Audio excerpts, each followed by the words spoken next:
Hi friends, mister debit channel சார்பாக இன்றைய ராசிபலன் நிகழ்ச்சியில் சந்திப்பதில் பெருமகிழ்ச்சி. நான் உங்கள் ஜோதிடர் ஜெயக்குமார். இன்றைய நாள் ஆகஸ்ட் மாதம் 26ஆம் தேதி 2022ஆம் வருடம் சர்வ அமாவாசை தினம் இன்னைக்கு இருக்குங்க. சுபகிருது தமிழ் வருடங்க. ஆவணி மாதம் 10ஆம் தேதி வெள்ளிக்கிழமை, சதுர்தசி திதி, ஆயிலை நட்சத்திரம் மாலை 8:13 வரைக்கும் இருக்குது. அதுக்கு பின்னாடி மகம் நட்சத்திரம் வந்துடுது. சர்வ அமாவாசை தினம் இன்றைக்கி இருக்குங்க. நல்ல நேரம் காலை 9:45 முதல் 10:30 மணி வரை, மாலை 4:45 முதல் 5:45 வரை. கௌரி நல்ல நேரம் காலை 12:15 முதல் 1:15 வரை, மாலை 6:30 மணி முதல் 7:30 மணி வரை. ராகு காலம் 10:30 மணி முதல் 12 மணி வரை. குளிகை 7:30 மணி முதல் 9 மணி வரை. யமகண்டம் 3 மணி முதல் 4:30 மணி வரை. சூலம் மேற்கு திசை. பரிகாரம் வெள்ளம். சந்திராஷ்டமம் அடையும் நட்சத்திரத்தை பார்த்தீங்கன்னா பூராடம் நட்சத்திரம், உத்திராடம் நட்சத்திரம். மேஷ் முதல் மீனம் வரை இருக்க ராசிக்கு எப்படிப்பட்ட பலன்கள் இருக்கும் அப்படிங்கிறத பற்றி ஒரு பொதுவான ஒரு ஜென்ரல் ப்ரிடிக்ஷன் இப்பொழுது பார்ப்போம். மேஷம் ராசிக்காரர்களை பொறுத்த வரைக்கும் பார்த்தீங்கன்னா முக்கியமான முடிவுகள் எடுக்கிறத இந்த நாளில் கொஞ்சம் அவாய்ட் பண்ணுறது நல்லாயிருக்கும். பணியிடத்தில் பார்த்திங்கன்னா வேலைகளை துரிதமாக முடித்து நல்ல பேர் எடுக்கிற மாதிரி ஒரு அமைப்புகள் இருக்குது. சம்டைம்ஸ் பார்த்திங்கன்னா சில செய்கின்ற வேலைகளை ஒரு தடவை 2 தடவை அப்படிங்கிற மாதிரி சின்ன தவறுகள் நடக்காமல் பணியாற்றணும் அப்படிங்கிற சிந்தனைகள் மேலோங்கும். உங்களுடைய வாழ்க்கை துணையுடன் பொறுமையாக நடந்துக்கணுங்க. விட்டு கொடுத்து செல்லணும். வார்த்தைகளில் இனிமை வேண்டும். ரிஷபம் ராசிக்காரர்களை பொறுத்த வரைக்கும் பார்த்தீங்கன்னா இன்றைய நாள் மிகச்சிறந்த ஒரு நல்ல பலன்கள் அப்படிங்கிறது இருக்குது. ஸோ இந்த நாளை பொறுத்த வரைக்கும் பார்த்தீங்கன்னா அருகில் இருக்கும் ஆலயம் மற்றும் உங்களுடைய குலதெய்வ பிரார்த்தனைகள் செய்வதற்கு இன்றைக்கி நல்ல ஒரு நன்மைகள் இருக்கும். உத்தியோகத்தில் பணிபுரியும் இடத்துல பார்த்தீங்கன்னா மேலதிகாரிகள் உயரதிகாரிகளின் பாராட்டுக்கு இலக்காகுவீர்கள். உங்களுடைய துணையுடன் நீங்கள் பேசும் வார்த்தைகளெல்லாம் கரெக்டாக பேசி கரெக்டாக இருக்கிறதுனால இன்றைக்கி நல்ல பேர், அவருடைய உறவு முறைகளிலிருந்து வரக்கூடிய வாய்ப்புகள், அவர்களால் நல்ல நன்மைகள், பணவரவு இதெல்லாமே சிறப்பாக இருக்குது. ஆரோக்கியத்தில் எந்த பிரச்சனையும் இல்லைங்க. மிதுனம் ராசிக்காரர்களை பொறுத்த வரைக்கும் இந்த நாள் சிறப்பாக இருக்கிறது. நீங்கள் செய்கின்ற வேலைகளை பொறுத்து இருக்குது. காலையில் எந்திரிச்சு ஒரு மெடிடேஷன், உங்களுக்கு தெரிந்த கடவுள் மந்திரங்களை உச்சரித்து இன்றைய நாளை ஸ்டார்ட் பண்ணுங்க. எதுவாக இருந்தாலும் நம்ம ஒரு தடவைக்கு 2 தடவை யோசனை பண்ணி செய்யணும். சரிங்களா?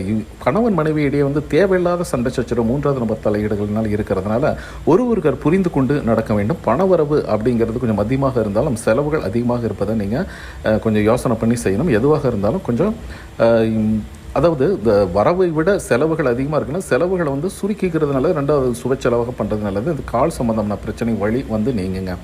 கடகம் ராசிக்காரர்களை பொறுத்த வரைக்கும் பார்த்தீங்கன்னா இன்றைக்கி எதிர்பார்த்தபடி நடக்குமா அப்படிங்கிறதுல கொஞ்சம் சந்தேகம்தான். ஏன்னு பார்த்தீங்கன்னா அதுக்காக கொஞ்சம் அலைச்சல் திருச்சல், ஒரு தேவையில்லாத ஒரு பயணங்கள் அப்படிங்கிறதுல கொஞ்சம் இருக்குது. இருந்தாலும் உங்களுடைய குலதெய்வ வழிபாடு இன்றைக்கி போங்க. குலதெய்வ கோயிலுக்கு போயிட்டு வரலாம். அவருடைய குலதெய்வ பிரார்த்தனை அப்படிங்கிறதெல்லாம் பண்ணும் பொழுது சில தடை தாமதங்கள் வந்துச்சுட்டீங்களா, அதெல்லாம் நிவர்த்தியாகி நல்ல நன்மைகள் கிடைக்கும். பணவரவு போதுமான அளவுக்கு என்ன செலவு இருக்கோ அதுக்கு தகுந்த மாதிரி இருக்கும். குழந்தைகளின் உடல்நலத்தில் கொஞ்சம் கவனமாக இருக்கணுங்க. சிம்மம் ராசிக்காரர்களை பொறுத்த வரைக்கும் பார்த்தீங்கன்னா நம்ம எடுக்கிற காரியங்களை வெற்றி அடையணும். அதற்காக பேசுகிற வார்த்தைகளெல்லாம் கொஞ்சம் அமைதியாகவும் பொறுமையும் நிதானம் இதெல்லாம் இருப்பது நல்லது. கொஞ்சம் ஒர்க்கு ஸ்ட்ரெஸ்ஸு, கொஞ்சம் ஒர்க்கு அது இப்படிங்கிறதெல்லாம் கொஞ்சம் அதிகமாக தான் இருக்கும். பணிகளை விரைவாக செய்யணும் அப்படிங்கிறதுக்காக நீங்கள் ஒர்க்கில் அதிகமான கான்சன்ட்ரேட் பண்ணாமல் இருப்பது தவறு. நல்லா கான்சன்ட்ரேட் பண்ணும் பொழுது மேலதிகள் உயரதிகள் பாராட்டுகள் அப்படிங்கிறது இருக்குது. உங்களுடைய வாழ்க்கை துணை இடம் பார்த்தீங்கன்னா உண்மையான அன்பு இன்றைக்கி வெளிப்படுத்தும் நாளாக இருக்குங்க. கன்னி ராசிக்காரர்களை பொறுத்த வரைக்கும் பார்த்தீங்கன்னா எந்த செயலையும் பொறுமை நிதானம் அப்படிங்கிற முக்கியமான முடிவுகள் எடுப்பது கொஞ்சம் யோசனை பண்ணணும். ஏன்னா உங்களுடைய சுயஜாதத்தை பாருங்கள். புதிய முதலீடுகள் தவிர்ப்பது நல்லது. உங்கள் துணையுடன் பார்த்தீங்கன்னா நல்ல ஒரு நல்ல இணக்கம், புத்துணர்ச்சி, ஒரு மகிழ்ச்சிகரமான அமைப்பு, குழந்தைகளினால் ஒரு பெரிய அதாவது அவர்கள் முன்னேற்றம் கருதி ஒரு சில செலவுகள் அப்படிங்கிறதான் கொஞ்சம் இருக்குது. ஆரோக்கியத்தில் எந்த பிரச்சனையும் இல்லைங்க. நன்மையான ஒரு நாளாக இருக்குது. துலாம் ராசிக்காரர்களை பொறுத்த வரைக்கும் பார்த்தீங்கன்னா இந்த ராசிக்காரர்கள் நல்ல அற்புதமான நாளாக இருக்குது. நீங்கள் நினைச்சபடி நடக்கும். அதே சமயம் உங்கள் ஆன்மீகமான செயல்பாடு, குலதெய்வ பிரார்த்தனை இதெல்லாம் செய்து கொள்ளும்போது நல்ல ஒரு மனதுக்கு பிடித்த ஒரு அமைப்போடு இன்றைக்கி வாய்ப்புகள் நிறையவே இருக்குங்க. சரிங்களா? உங்கள் துணையை உங்கள் வாழ்க்கை துணையிடம் கொஞ்சம் வெளியில் போயிட்டு மனம் விட்டு பேசி ரிலாக்ஸாக சில காரியங்களை சாதித்து கொள்ளும் வல்லமே இன்றைக்கி இருக்குது. இருவருக்கும் பார்த்தீங்கன்னா கொஞ்சம் நல்ல இணக்கம் தோன்றும். குழந்தைகளினால் மன மகிழ்ச்சி கிடைக்குங்க. விருச்சிகம் ராசிக்காரர்களை பொறுத்த வரைக்கும் பார்த்தீங்கன்னா இன்றைக்கி நாள் கொஞ்சம் அலைச்சல் திருச்சலோடு ஸ்டார்ட் ஆகுது. ஒரு வேலை முடிக்க இன்னொரு வேலை அப்படின்ட்டு டக்குன்னு அப்படி பம்பரமாக சுற்றுற மாதிரி ஒரு அமைப்புகள் இருந்தாலும் எந்த வேலையும் திட்டமிட்டு நீங்கள் பணியாற்றுங்க. அதன் மூலம் நல்ல நன்மைகள் இருக்கும். உங்கள் வாழ்க்கை துணையுடன் பேசும்போது வார்த்தைகளில் கவனமாக பேசுங்க. தேவையில்லாத வாக்குவாதங்கள் வர வாய்ப்பு இருக்குது. தனவரவு பொருள் வரவு அப்படிங்கிறது இன்றைக்கி மதியமாக இருக்குங்க. இருந்தாலும் செலவுகள் அதிகமாக இருக்கும். தாயின் உடல்நிலை சற்று அக்கறை காணப்படும் நாளாக இருக்குங்க. தனுசு ராசிக்காரர்களை பொறுத்த வரைக்கும் பார்த்தீங்கன்னா இன்றைக்கி நாள் அப்படின்னு பார்த்தீங்கன்னா கொஞ்சம் காலையில் நல்லாயிருக்கும், மத்தியானம் கொஞ்சம் ஒரு மாதிரியாக இருக்கும். அப்படிங்கிற மாதிரி ஒரு இரண்டும் கலந்த கலவையாகத்தான் இந்த நாள் இருக்குது. இருந்தாலும் பார்த்தீங்கன்னா உங்கள் குலதெய்வ பிரார்த்தனை நிறைவேற்றுவது நல்ல நன்மைகளை கொடுக்கும். மனதில் தோன்றிய வார்த்தைகளை பேசாமல் கூட்டி குறைத்து கொஞ்சம் இனிமையான வார்த்தைகளை சேர்த்து கொள்ளும்போது அதனால் பல நன்மைகள் இருக்குது. தொழில் நல்லா முன்னேற்ற பாதையில் இருக்கும். வரக்கூடிய வருமானம், தனவரவு, தடைப்பட்ட போன நிதி சம்பந்தமான சில முயற்சிகள் எடுப்பீங்க. அதுக்கு நல்ல நன்மைகளும் பெரியவர்களின் ஒத்துழைப்பும் சிறப்பாக இருக்குது.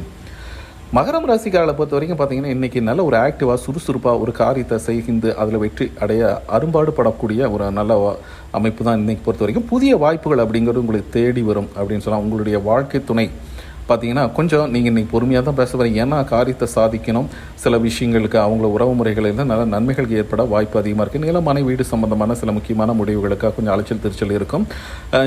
கணவன் மனைவி அப்படி மட்டும் அவர்கள் உறவு மட்டும் இல்லைங்க, அவங்களுடைய சகோதர சகோதரின் நல்ல உறவு காணப்படும். பண வரவு திருப்தியாக இருக்குங்க.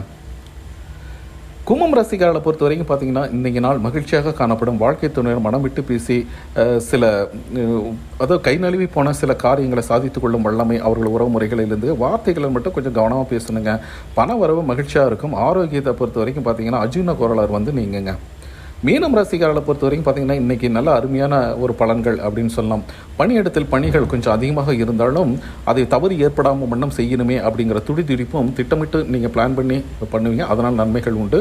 உங்கள் வாழ்க்கை துணையோடு பார்த்தீங்கன்னா சும்மா டக்குன்னு பேசி அவங்களோட கோபத்தை வரவழைக்காமல் உங்களுடைய காரியத்தை சாதித்து கொள்வதற்கு இனிமையான வார்த்தைகளை பேசுங்க. நன்மை ஏற்படும். வெளியூர் பயணம் இருக்குது. போகும்பொழுது உங்களுடைய ட்ராவலில் என்ன பொருள் எடுத்துகிட்டு போகிறீங்களோ, உடைமைகளை எடுத்துகிட்டு போகிறீங்களோ அந்த மாதிரி கவனமாக இருங்க. இது பார்த்தீங்கன்னா ஒரு பொதுவான ஒரு ஜென்ரல் ப்ரிடிக்ஷன் தான் சொல்லியிருக்கேன். உங்களுடைய சுயஜாதத்தில் இருக்கிற கோள்களின் நிலைகள், தசா புத்திகள் இதெல்லாம் வச்சு தான் 100% ப்ரிடிக்ஷன் சொல்லலாம். இதற்காக என்கிட்ட ஒரு ஜோதிடம், ஒரு ஜாதகம், ஒரு கன்சல்டேஷன் பார்க்கணும் அப்படின்னு விருப்பப்பட்டீங்கன்னா ஸ்க்ரீனில் இருக்க என்னோட வாட்ஸ்அப் கான்டெக்ட் பண்ணி மெசேஜ் பண்ணுங்கள். அதற்குரிய கட்டணங்கள் செலுத்தி பார்த்துக்கலாம் நீங்கள் விரும்பினார். சரிங்களா? ஓகே, பாய்.